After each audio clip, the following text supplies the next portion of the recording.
Też potom mieli. Moja sotra se oženila 46 a da se Mirkovi założyli jeden Mirkovski kor. A my sme v Mirkovskim kore jara dobre vose mieli. Cyžec například, to se ja menoval.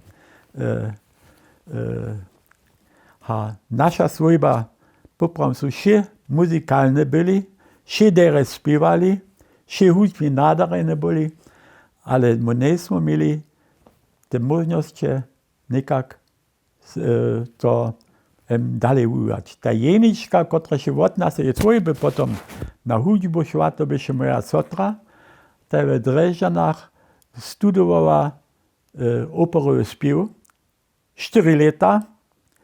Po studiu ona měla jen poskytk ze Komiské opery Berlína, ta je dere zpívala, jara dere zpívala, a ta je se v městním času tež oženila do toho.